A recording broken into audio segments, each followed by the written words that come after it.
Over the next few weeks, millions of American students and teachers spread across the nation's 13,000 public school systems will begin a new school year. That experience will be vastly different depending on where you live. In some states, like New York, the decision over whether or not to reopen was drawn out and contentious. Just last week, New York Governor Andrew Cuomo announced that students would in fact return to the classroom this fall. In California, Governor Gavin Newsom made the call back in July to keep most schools online. That includes the San Diego Unified School District, where we've been focusing our coverage all week.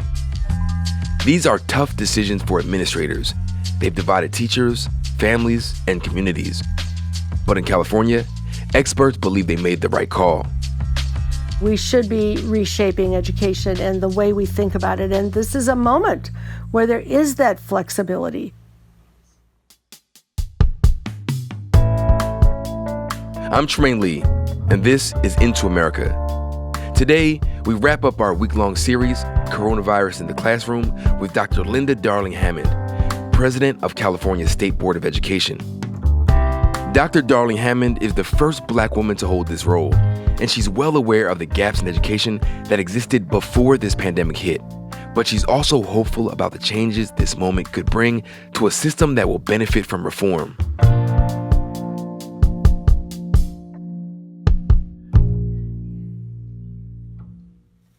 Is it safe to say that this, what we're dealing with now, is perhaps the biggest online learning experiment that we've ever had in this country? It is totally the biggest online learning experiment we've ever had in this country. And interestingly, we have had 20 years of trying to get technology used in schools. And overnight, we have got technology being used in virtually every school, and teachers learning how to use it, kids learning how to use it.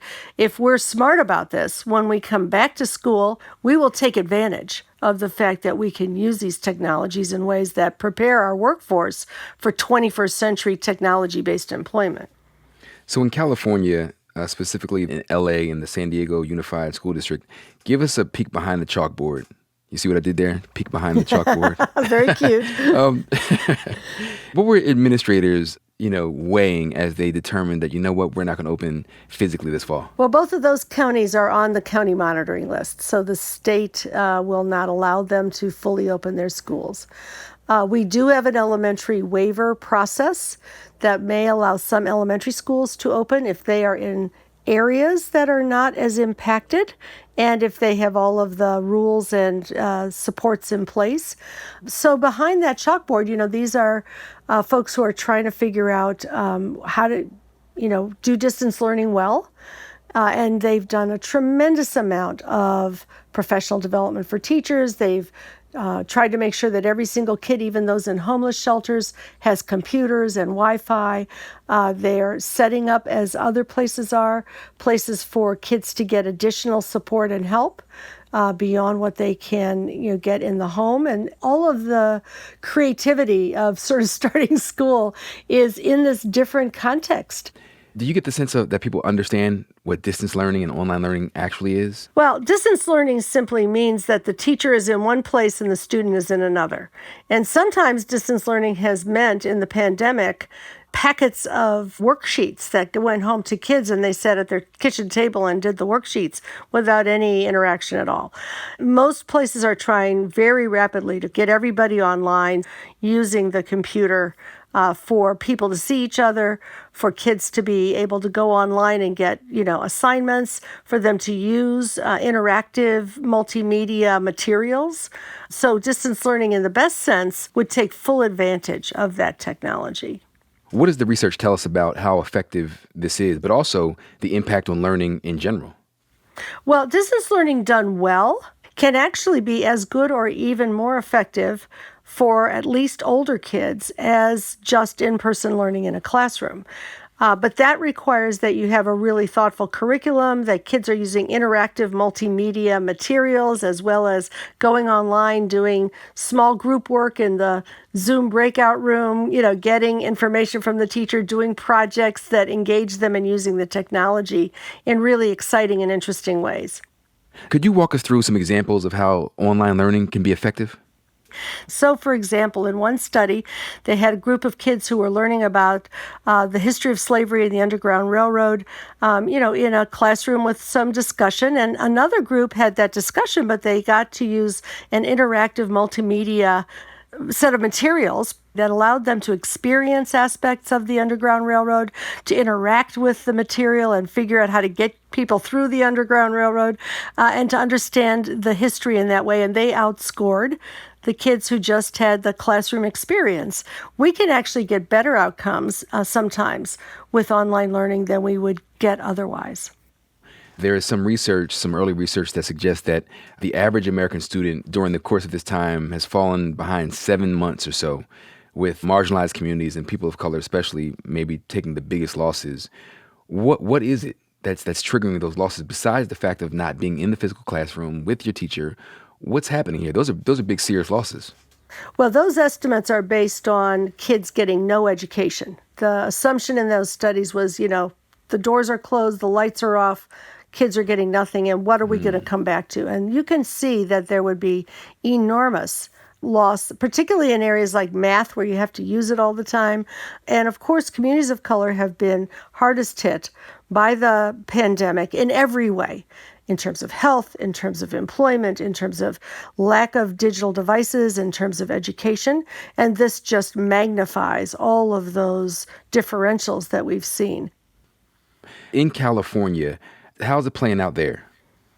Well, California was one of the states that when the pandemic hit said that we needed to do distance learning immediately. Some states just closed the doors and turned off the lights and left kids to their own devices, and they are going to experience enormous learning loss during this period.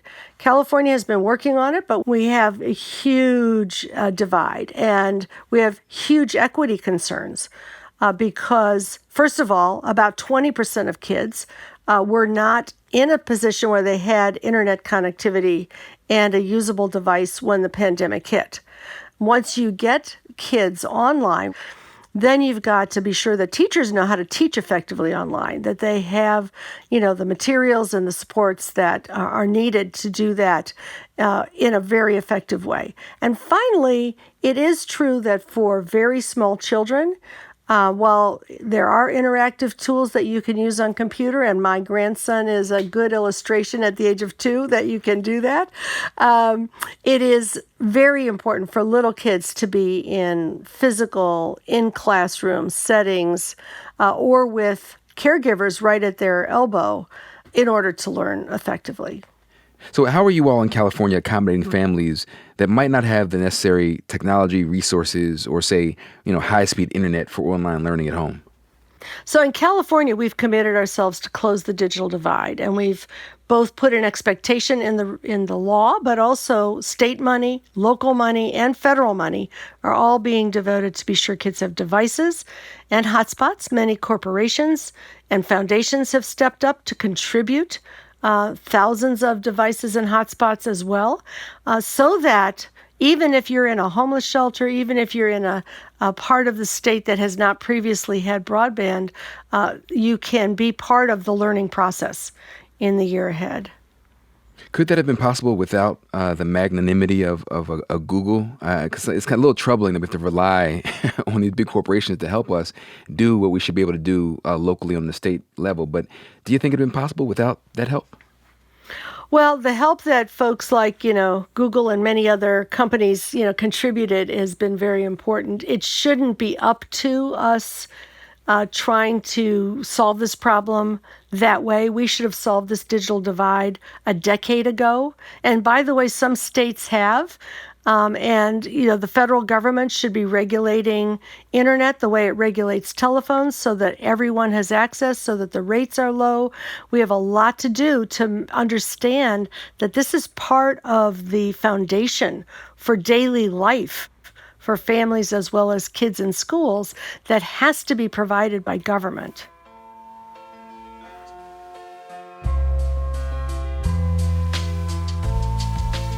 We're going to take a quick break, but when we come back, I talk to Dr. Linda Darling-Hammond about the achievement gap and what the outcome of this crisis could look like in the long run. Stick with us. We all have something we're working on. Perhaps a career change, finding a partner, or procrastinating less. The hard part isn't identifying these goals. It's taking action. Thanks to Talkspace Online Therapy, finding a licensed therapist is easier than ever. Get matched with your perfect therapist right from your device and connect with them on your own schedule from anywhere at any time. Talkspace therapists have experience treating depression, anxiety, substance abuse, trauma, relationship issues, food and eating, and much more. The bottom line is that we all need someone to talk to, and Talkspace wants to give the licensed support we deserve at a price we can afford. As a listener of this podcast, you can get $100 off your first month on Talkspace. To match with your perfect therapist, go to Talkspace.com or download the app. Make sure to use the code INTOAMERICA to get $100 off your first month and show your support for the show. That's Into America and Talkspace.com.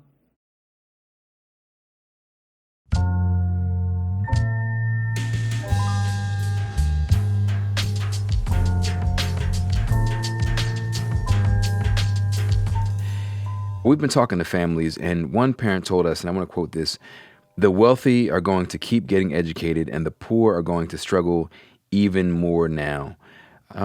What's your thoughts on that? That parent's really concerned. That parent is, coming from a very legitimate place. I mean, the way our society operates and the way schools have been funded and the way that wealth has been distributed, the rich get richer, the poor get poorer, that's kind of the starting place for almost anything in this country. Now, can government push against that? And I think in California, we're seeing huge efforts from Governor Newsom and the legislature to put billions of dollars into closing the divide, into making sure that the resources get to the kids who need them most. Yes, we can do more and are doing more. It's going to be, an uphill battle, but we are engaged in it, certainly in this state and in a number of others.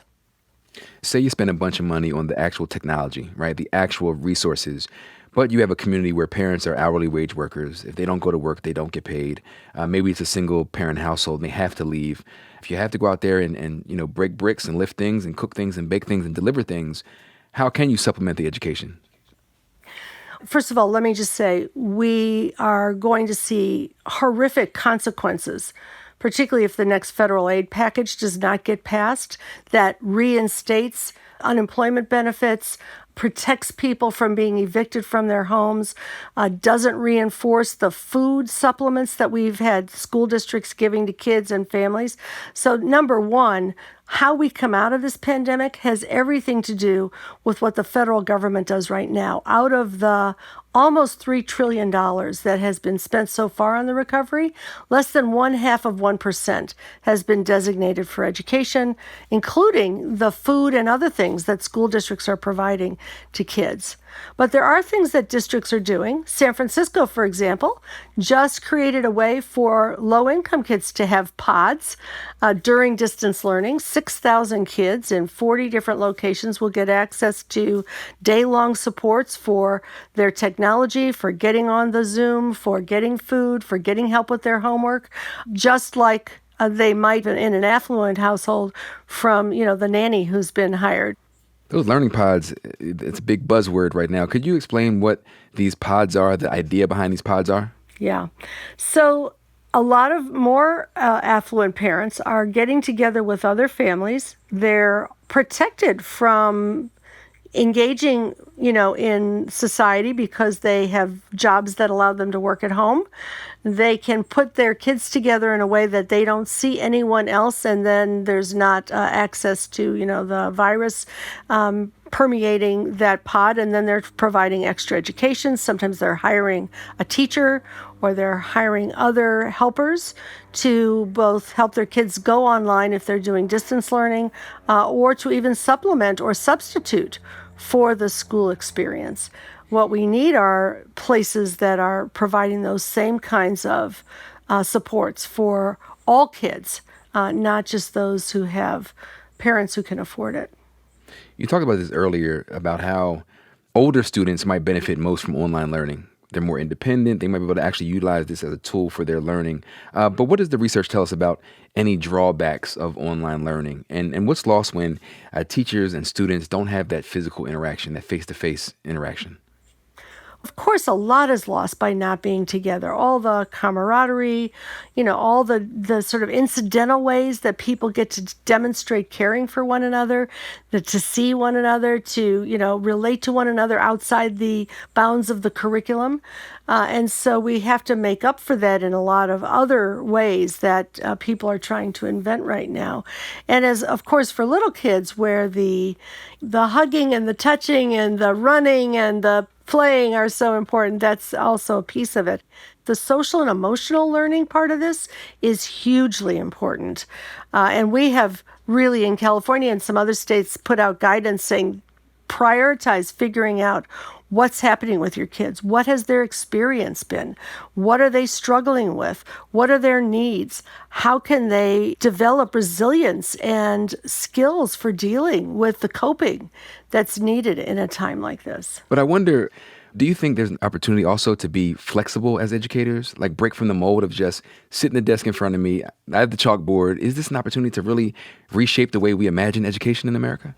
Absolutely. We should be reshaping education and the way we think about it. And this is a moment where there is that flexibility. What we're finding is that kids are the most engaged in distance learning when it's being related to their life and what they're experiencing. In fact, there were a group of kids in Oakland last year at the end of the school year who'd been doing a safety study of the school and how to make it safer to get to school. And they had done all kinds of analyses, and they presented on the Zoom to the city council what they had learned at the end of the year, and actually got some changes made in their community about what could be done to make, traveling to school a safe place. We can be developing intelligence and the capacity to problem solve in our kids in any situation. And this is the time to think about education that way. We talked to a bunch of parents who have kids with learning disabilities, and their concern is, even under the best circumstances, we can't deliver to our children what they would be getting in a traditional academic environment. Yeah. I'm hearing stories from all across the country, really, from parents and teachers. And some kids who have learning differences are struggling or have struggled in the spring, but some have done brilliantly because they're actually in an environment where they're not getting bullied, they're not getting having the social discomfort that they were having. They're able to just get rid of the distractions and focus in. Some districts have had paraprofessionals, in the Zoom breakout room working directly with the kids who have additional needs, and they're getting very personalized attention in a one-on-one or two-on-one or three-on-one setting, and that's been very helpful. For one thing, my daughter tutors special needs students. She says, have the computer up on a stand where the kid who's ADHD can be standing up and fidgeting, and give him some fidgets while he's learning. And for another kid, take a break every so often and do something physical so that that's happening. Every kid is going to need something different, and we're going to have to problem solve for what will help them the most. What about the social emotional concerns and also the mental health concerns for kids who this is their place to thrive, and maybe home isn't that place, or maybe elsewhere isn't that place, but school is that place? Yeah. Well, and sometimes there are homes that are not really a safe place for all kids. So this is where I'm really happy to see some of these districts like San Francisco, West Contra Costa, there are others around the country stepping up and providing spaces, safe spaces for kids to be, even if they have to be in distance learning, socially distanced from one another and spread out in community centers and libraries and other places where they can be in a place where they can at least see other kids. They may not be up close, and breathing on each other, but they can, with their little masks on, be in a place where they're getting that kind of social interaction and, caring and attention. When you think about the school districts who made different decisions than those in California and say, you know what, we got to get these kids back to school. They need to be around each other. We're willing to take the risk. Does that send like a chill down your spine? Like when you hear that, or you see those schools who made different decisions, how do you feel? Well, it's going to be different in every community, but I will say there are about a dozen countries that have managed to open schools to some extent. Some have opened and then reclosed. In places like Israel, France, South Africa, where they opened up schools really quickly, they didn't follow all of those rules. They immediately had hundreds and thousands of cases and had to reclose the schools, particularly an issue in high schools, particularly if high schools don't redesign themselves into smaller pods of kids who stay together all day. In places that have a high infection rate in the community, you're going to see that happen in the schools. There are so many families, and we've talked to a number of them, who actually are up in arms and really upset about this idea that there won't be any physical school to go to. Yeah. And I'm not sure if you've talked to any of those parents, but what do you say to those parents who, they just don't understand, right? They're saying, like, you know what, what's going on here? Yeah, I mean, I wish that we had at the national level a more transparent and educative conversation about this virus and what it means and how you protect yourself from it and how we get to the other end of this curve, because people are getting misinformation sometimes or lack of full information. It's a public health crisis. We need to be helping people understand it every day, and then we need to keep working to bring the curve back down. You have those parents who may have taken their cues from the top early on, and those who have been misinformed and kind of like drank the Kool-Aid. But you also have a bunch of working parents on the other side who understand all that, but it's like, I have to go to work. Do you think that they're actually equipped in this kind of structure to really supplement the education that school districts are trying to give them? Well, my heart goes out to them, and we do have childcare open in a number of places for, the parents who have to go to work. We are, trying to create these other alternative settings so that kids can, go somewhere so that they're not home alone. My heart goes out to every family that's in that situation, and I know that there are many, many, many efforts to try to be sure that those kids have a place to go. Children are learners. Human beings are learners. We have to hope that that learning process, even if it's a little bit different right now, even if it's not the traditional curriculum, the way we would normally learn it, that people will continue to learn. I think we have to give each other permission to experience this moment in history in a way that does reduce the anxieties about, will my kid, catch up or keep up? They will catch back up. And the more we get this under control, the faster we'll get them back. For my last question, I would love for you to pull out your crystal ball and just imagine the future. And when you think 10 years from now, after going through what we're going through right now and all the advancement and being nimble and reimagining this education system that we have in America, where do you think we'll be? Well, if we do this the right way, there's always two futures ahead. One future is that we don't step up in this moment, that we let the inequalities that are there exacerbate, that the, a small number of the 1% and 2% people get through this with very little challenge and, accrue more of the wealth, and that those who've really struggled are further behind. But the other future is one where we do step up, where we equalize funding to schools all across the country, where we give more money where the kids' needs are the greatest, where we give them the wraparound supports for health and mental health and social emotional supports that they need, as well as the computers and the technology and the teaching that they need, where more and more people are ready to engage in a 21st century economy that is technologically based, and where we've really freed up education to support the curiosity, the invention, the inquiry that human beings are, designed to engage in, so that we have a group of problem solvers and critical thinkers who are coming out of our schools who can solve the big problems in the world that we have not managed to solve. And so, we are going to have to depend on this generation to get to a place where we have enough natural resources in the world, where we solve the climate change problems, where we address the issues that need to be addressed. Educating kids in the right way right now could help us get there. Which one do you think is more likely? The latter sounds amazing. I want to live in that world. But if history is any guide, we know the pendulum swings in odd ways sometimes. Well, every 30 years we have a progressive era, from 1870s Reconstruction to the turn of the century, 1930s, the New Deal, 1960s with civil rights marches. We got progressive policy, war on poverty, the Great Society. We made great strides in each of these eras. 1990s, 2020 is such a year. We are due for a progressive era. So I'm optimistic that we'll take advantage of this social upheaval, which always precedes any major change in society, to provide greater opportunity and take it to that greater opportunity. Dr. Darling-Hammond, thank you so much for your time. This was educational. We learned something today. Thank you very much. Thank you very much. Great to see you.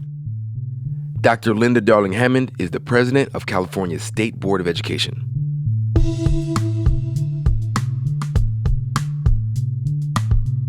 And that wraps up our week-long series, Coronavirus in the Classroom. If you missed any of the episodes, just check the Into America feed, and you can go back and catch up.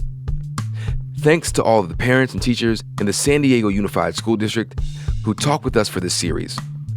We're wishing all the families and teachers luck this fall, and we want to keep hearing from you. Tell us what you thought about the coverage. You can send us story ideas or your feedback on the show. Just send an email to intoamerica@nbcuni.com. That's intoamerica, all one word, @nbcuni.com. Into America is produced by Isabel Angel, Allison Bailey, Aaron Dalton, Max Jacobs, Barbara Rabb, Claire Ty, Aisha Turner, and Preeti Varathan. Original music by Hannes Brown. Our executive producer is Ellen Frankman. Steve Lichtai is executive producer of audio. I'm Trymaine Lee. We'll be back on Monday.